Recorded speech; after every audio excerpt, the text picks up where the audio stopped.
ஆனா தேமுதிக மூன்றாவது பெரும் கட்சியா உருவாச்சு. ஆனா இன்னைக்கு திரும்பி பார்க்கும்போது ஒரு கொஸ்டின் மார்க் இருக்கே சார். அது ரெண்டு விஷயம். அவர் உடல்நிலை ஒரு விஷயம். அவர் எல்லாத்தையும் ஓப்பனாக பேசுகிறது இங்கே மக்களும் ஓப்பனாக பேசினா விரும்ப மாட்டேங்கிறாங்க. மக்கள்கிட்ட நடிக்கணும். அங்கே ஏய் வேட்பாளரை கூப்பிட்டு உன் பேர் என்ன அப்படிலாம் கிடையாது. இப்போ அரசியல்னால் சில நடிப்பு தேவைப்படுது.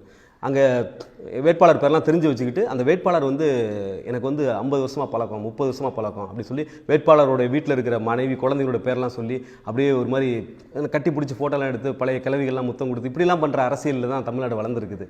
ஸோ அதனால் அந்த நடிப்பெல்லாம் விஜயகாந்துக்கு தெரியாது. விஜயகாந்த் அரசியலுக்கு வந்துட்டதுக்கு பிறகு தான் அவரை பற்றி எல்லாருக்கும் தெரியுது. அரசியல் வர்றதுக்கு முன்னாடி சாலி கிராமத்தில் சினிமா கலைஞர்கள்லாம் இலவச மருத்துவமனை கட்டினார். யாருக்கா தெரியுமா?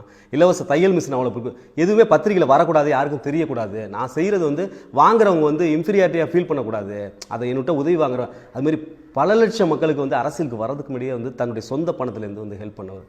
அதனால் அவரெல்லாம் வந்திருக்கணும் அப்படின்றது தான் நம்மளுடைய ஆதங்கமாக இருக்குது. நிறைய பேருக்கு வெளியில் எதுவுமே தெரியறதில்ல. அவருக்கு அவர் நடிக்க தெரியாது. அதனால் அவர் உணர்ச்சி விட்டு பேசுவார். உடல்நிலையும் பாதிக்கப்பட்டுருச்சு. அதனால் ரெண்டு எல்லாமே ஒன்று சேர்ந்ததுனால மிக பிரம்மாண்டமாக வளர்ந்துருக்க வேண்டிய ஒரு கட்சி ரஜினிக்கு இல்லாத துணிச்சல் விஜயகாந்த்கிட்ட இருந்தது.